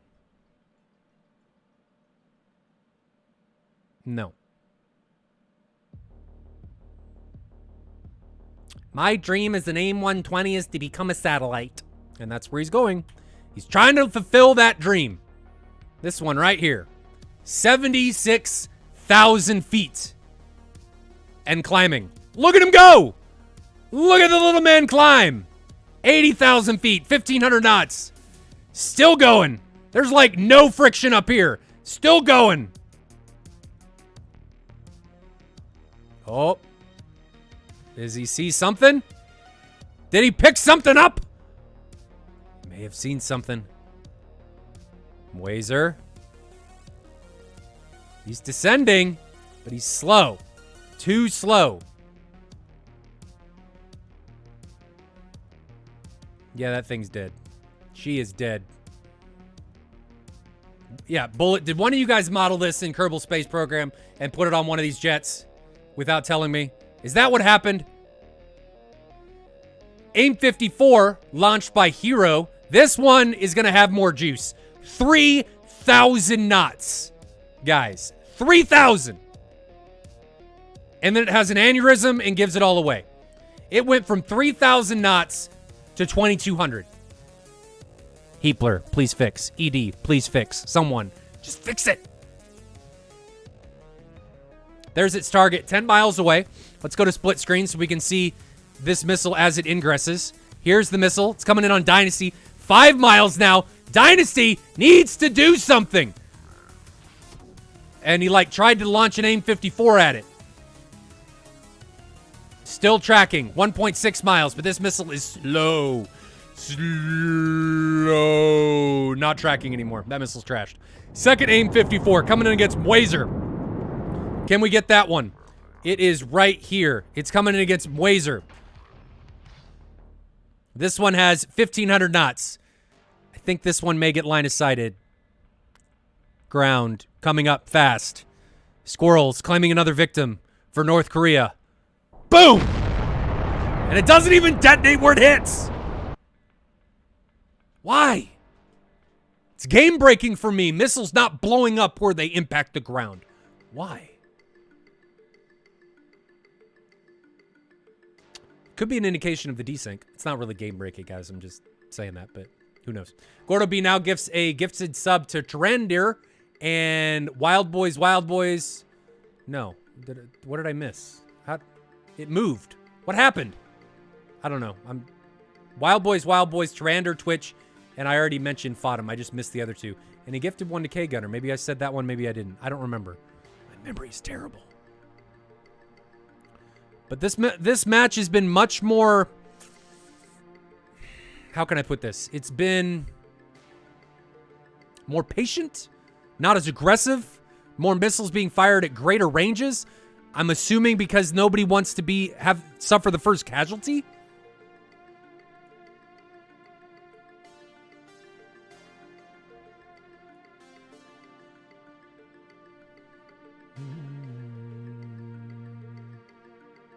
AIM 54 now coming from Dynasty onto Seagull. That is here. Just came off of power, 2,300 knots. I think that's going to get line of sighted. Let's go to split screen so you guys can see it. So here's Seagull.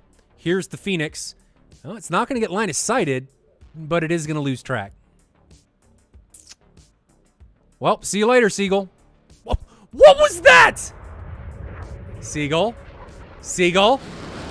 Seagull. Oh, no. It wants it. It can taste it.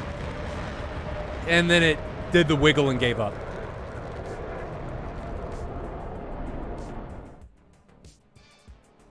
It felt it. It felt it. And then it didn't want it anymore.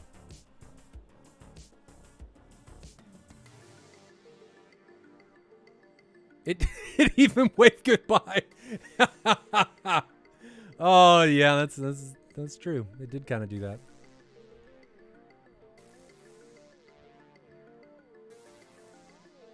Now Dynasty continuing to launch these Phoenix. 120 launch from Botok. Both look like they're going after Sky. Phoenix now coming from Hero from a bit further away. How far is that? 23 miles. Perfectly acceptable on the Mark 60. But you got to support your missiles. There's no reason just to turn around. Sky now, though, is defending this incoming 120 or AIM 54. And I think it's going to make it over that hill. No.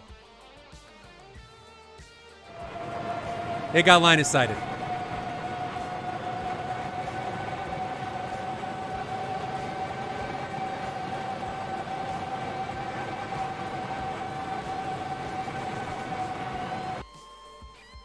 Still 4 pilots for both sides. TFS 81 is much more spread out than MY Squadron. MY Squadron is like right on top of one another.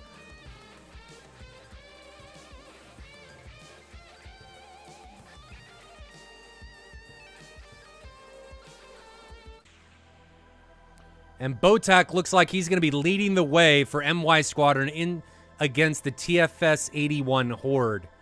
TFS 81, they're so spread out. They're creating 1v1 opportunities all over the map for MY Squadron. 120 from Wazer onto Rook. That's from 20 miles. And Wazer is at 16,000 feet. Meanwhile, Rook is at 23,000 or 20,000 feet. They're just not going to be effective. I mean, they're not fast enough to be able to take those kind of shots. Even if they were fast, I don't think they're going to be effective.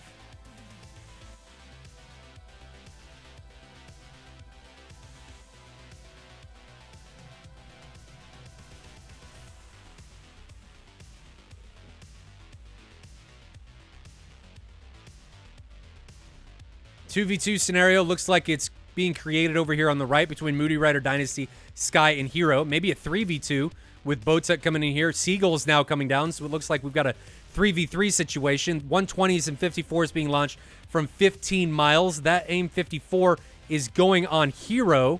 Let's ride along with it. So here it is. It's going on to Hero. We're going to go to split screen so we can see the overarching action as the missile ingresses. Hero is not defending. Now he's defending. And the AIM 54 decided it liked snow.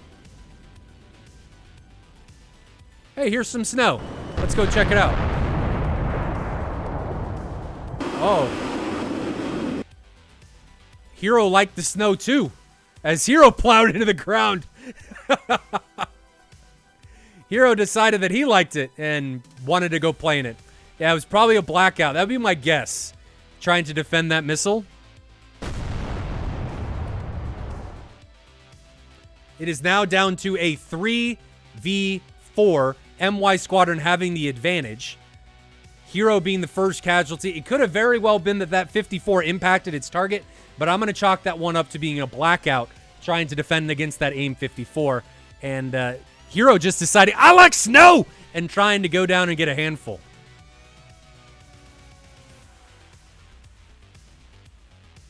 Dave GT, you got to be committed to the pullout.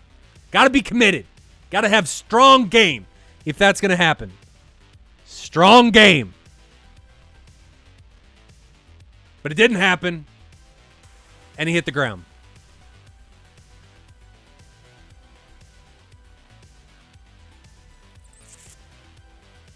Still 4 pilots for MY Squadron.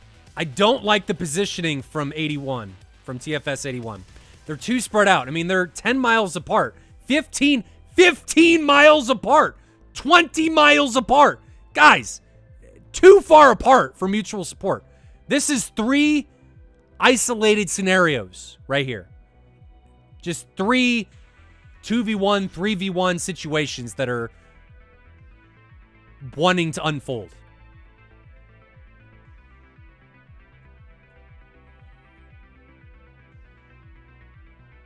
Seagull now ingressing onto Dynasty. Sky is now coming away. Dynasty is in the F-14, but he has no Phoenix left. Who's calling the plays from that cockpit? And why do you still have your tanks on? Can you jettison the tanks in the 14? You should be able to. Dynasty. Pull out the playbook. Keep those 54s. You don't have any long sticks left. You can't throw telephone poles at anyone anymore.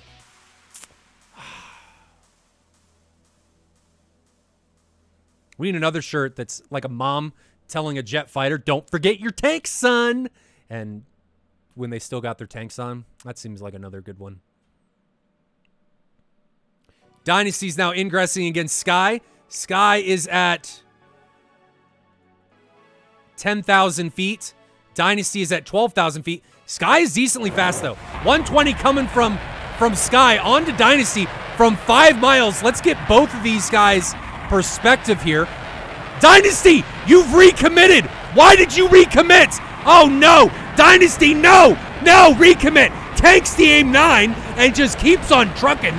Another AIM-9 smashes him. Doesn't care about that one either. His aircraft's on fire. Sky's missiles just seemingly have no effect. Dynasty's like, what missiles? I didn't know you shot at me. 120 being launched at Sky. Sky barely gets away from that. Still merged with Dynasty. So we've got Dynasty's perspective on the right, Sky's perspective on the Dynasty on the left, Sky on the right. We got to go back to the map real quick. Here's Dynasty in the middle. Right here. 120 now coming in. That went in the ground. 120 now going on to Seagull. Sky now has a problem. Sky, no, has Moiser coming in. 120 launch from Moiser in on Sky. The D-Sync's not going to save him from this one, and he's not able to get away from it, and he loses his wings. And ladies and gentlemen, wings are important to sustained flight. If you don't have them, you're going to have a bad day. Okay, sorry. I got to get my bearings. We now have a merge coming between Seagull and Moiser. Do we miss anything? And Dynasty crashed. Dynasty crashed. So Seagull is now defending against Moiser. Incoming AIM-9. No flares. No defense. No wing. And he eats that AIM-9. Loses his left wing. Turns into a flaming ball of debris. Pilot's like, it's okay, bro. I'm going to fall this one down. My plane's all right. Doesn't even bother ejecting. What a Chad. What a Chad.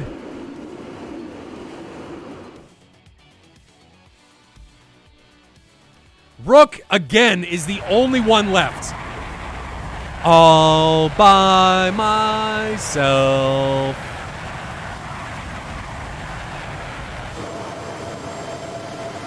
He's done this twice. He did it in round 1. He's doing it again in round 3. Will he be able to make things happen? Let's take a look and see what weapons he's got on his aircraft. Wrong button. 4 aim 9s. It's going to be a tough one. Moody Rider is doing the thing. Doing the thing. Doing the high thing. 120 coming from Moody Rider. 3 miles. 2 miles. 1 mile. Half mile. Face mile. And boom! Rook has been taken out. And MY Squadron asserts their dominance in round 3. And if as long as they're able to make it back, Magical, you're just jealous, okay? You're just jealous of what I am and what you could have been. The singing voice. I'm kidding, it's terrible. Nobody record that.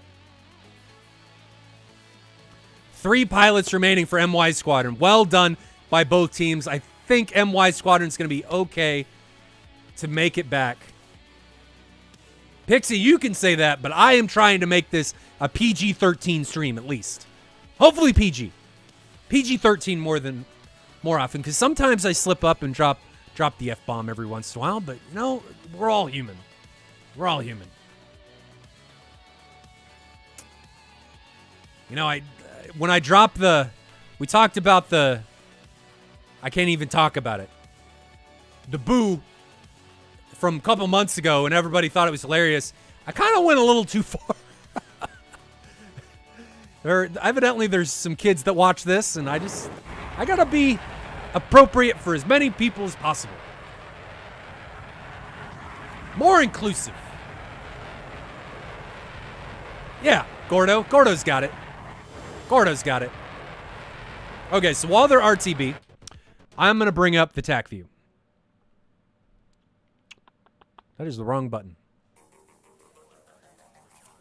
How do I turn on TAC view in my own computer? How do I do it? What do I do? Where do I go? There we go. There we go. Round 3. Oakley dokley, neighbor. Here we go. All right, here we go. So we're going to turn on the RTB here so you guys can see what's going on there, and I'm going to turn that up a smidge, change the music a little bit, and they're not. Okay, they're not going to RTB. There were no RTBs happening in this match. Magical Mago, I agree. I totally agree. That would be an awesome shirt. But I am not going to say that again on this stream. Not going to say it again.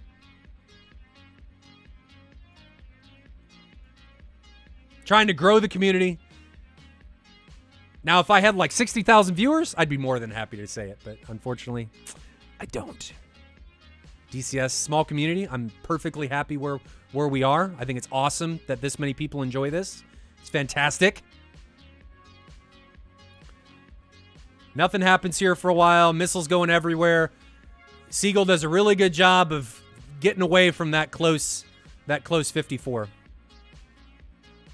Yeah, Magical Mago, the quality of the viewer over quantity. Exactly. You guys are just better quality.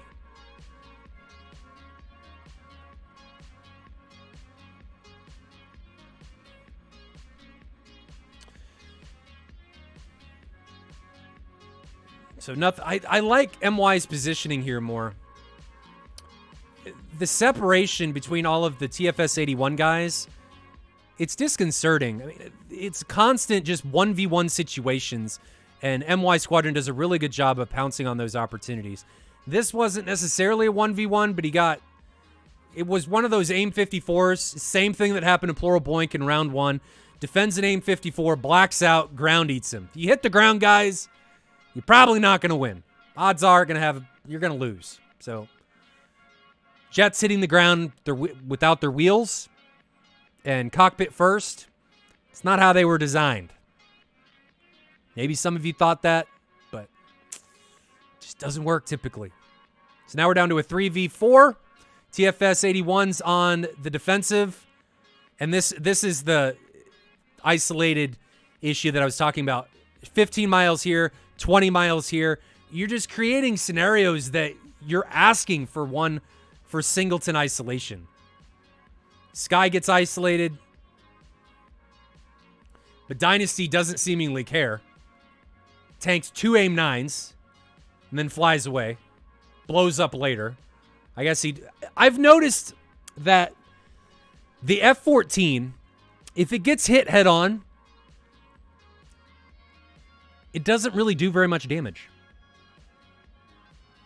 The pilot's invulnerable in the F-14, from my understanding. It just doesn't do anything. I hit a guy last week with 3 120s head on. He didn't die. He died in one shot when I hit him from the back. Something is going on with the F-14 when it takes head-on shots. I don't know what it is, but it's too repeatable of an instance for there not to be something going on. I don't think it's desync. I think it's something to do with just the damage model. And I know the F-14 has a really complex damage model, but every time, and that was a perfect example of it, because we saw it in the stream, Dynasty takes tanks, 2 missiles, right in the cockpit. It likes taking it in the face, Gordo, okay? You guys can think of that what you will. It tanks them, doesn't care. It blows up later, but if you get hit by 2 missiles in the face, the plane shouldn't be able to fly and your pilot should be dead. Right? And from my understanding, there's been some testing where guys put the Tomcat on the ground, they had a guy get in it, and then they had planes on the ground shoot their guns at it, or combined arms, they had ground vehicles shoot at it, and you could not kill the pilot. From my understanding. Couldn't kill it. So, yeah, I've never gotten a pilot snipe on a 14 either. And I think it's something that needs to be addressed. Really, the whole damage model in the front of the plane needs to be addressed. Because too many times in these head-on scenarios, the guy doesn't die, and you end up expending more munitions on him and putting yourself in a bad situation. Like, Sky has to continue into this engagement and probably puts himself in a bad situation where he could have broken off earlier, and now he's going to he's going to eat a 120. And when he eats a 120, he's going to die. Dynasty does die later, but he should be dead over here. Yeah, it's a Tomcat, but I don't think that matters. So Sky ends up getting taken out. We're now down to a 3v2. TFS 81 with 2. MY with 3. It's happened to other aircraft, but usually it's due to desync in other aircraft. Maybe it's head-on hitboxes, but more often than not, the other aircraft die if you hit them head-on. I didn't see the AMRAAM hit Moody Rider in round 1. But all I'm saying is it happens too frequently with the Tomcat for there not to be something going on. And I'm not saying that the Tomcat's damage model isn't good. There's something going on. Maybe it's everything we just see it on the Tomcat more because of how it's put in, but something funky's going on. So we're down to a 3v2. Seagull gets run down. 9 kicks his butt. I'm seeing a lot of AIM-9s come out without any type of defense. I haven't seen guys flare any of these AIM-9s. It's like they're losing track of their target or their opponent. And then the same thing happens. Is that a 120? That's a 120. So Rook is pretty much toast here. He's not going to be able to get away from that. And that's it. That is the end of the round. Sends us back here. So ladies and gentlemen, that is the conclusion. And I got somebody from ECV56 messaged me and said, Moltar, you done screwed up and you skipped something. And I think it was this match. Maybe there were 2 matches I skipped. There are. Okay, so I skipped 2 matches. One of them is Phoenix Task Force and against Joint Task Force France, and the other one is ECV 56 Condor against number 15 Battle Axes. So we need to go back. So Thursday's match is going to be Phoenix Task Force taking on Joint Task Force France. And then Saturday's match is going to be ECV 56 Condor against number 15. So I skipped those 2 matches accidentally. I'm sorry, guys. I screwed up. I skipped them. So those 2 matches are going to be next. Thursday, again, Phoenix Task Force taking on Joint Task Force France. And then, Saturday will be ECV 56 Condor taking on number 15 Battle Axe. So that is what's going to be going on there. That's both. Yeah, that's both gold. Dave GT, no extra cast. I'm tired. I got to go take a break. This stuff drains me. But any other news going on? I don't think so. Be watching for news on the server as it comes up. I encourage everybody to fly on the Sirius map for the time being because the frame rates are baller. I mean, they're amazing. Bear and K Gunner are currently working on getting the Caucasus map ready to go, so that should be up here anytime. Anytime. But that's all I got, ladies and gentlemen. I will see you guys hopefully Thursday for the Phoenix Task Force taking on Joint Task Force France. Until then, fly safe in those virtual skies, and I'll see you guys later.